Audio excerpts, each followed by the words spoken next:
வணக்கம். ஆகாஷ்வாணி புதுச்சேரி செய்திச் சுருக்கம் வாசிப்பவர் வீரமணி. இந்தியாவிற்கு 4 நாள் பயணமாக மங்கோலிய அதிபர் திரு குரெல்சுக் உக்னா நேற்று புதுடெல்லி வந்தார். பிரதமர் திரு நரேந்திர மோடி மங்கோலிய அதிபர் திரு குரெல்சுக் உக்னாவுடன் இன்று புதுடெல்லியில் பேச்சுவார்த்தை நடத்தவுள்ளார். பேச்சுவார்த்தைக்கு பின்னர் பல புரிந்துணர்வு ஒப்பந்தங்கள் கையெழுத்தாகும் என்று எதிர்பார்க்கப்படுகிறது. தொடர்ந்து மங்கோலிய அதிபர் இன்று மாலை குடியரசுத் தலைவர் மாளிகையில் குடியரசுத் தலைவர் திருமதி திரௌபதி முர்முவை சந்திக்க உள்ளார். புதுச்சேரி உழவர்கரை நகராட்சி எல்லைக்கு உட்பட்ட பகுதிகளில் உள்ள காலிமனைக்கான சொத்து வரி கேட்பு அறிக்கை கிடைக்கப்பெற்ற 15 தினங்களுக்குள் நகராட்சியில் நேரடியாகவோ அல்லது இந்தியன் ஓவர்சீஸ் வங்கியின் வலைதளத்திலோ அல்லது கேட்பு அறிக்கையில் உள்ள QR குறியீட்டு ஸ்கேனர் வழியாகவோ செலுத்த வேண்டும். செலுத்தாவிட்டால் சட்டப்படி நடவடிக்கை எடுக்கப்படும் என உழவர்கரை நகராட்சி ஆணையர் திரு சுரேஷ்ராஜ் வெளியிட்டுள்ள அறிக்கையில் தெரிவித்துள்ளார்.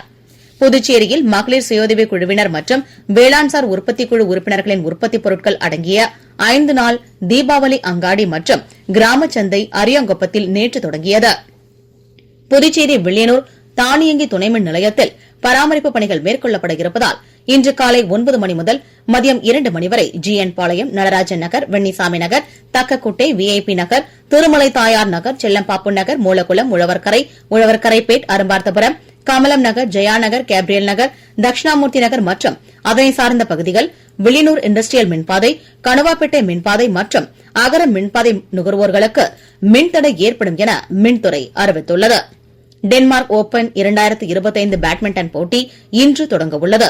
இந்தியாவின் லக்ஷயா சென் மற்றும் ஆண்கள் இரட்டையர் பிரிவில் ஷிராக் ஷெட்டி மற்றும் சாத்விக் சாய்ராஜ் ரங்கிரெட்டி இணை இந்தியாவின் சார்பில் பங்கேற்க உள்ளனர்.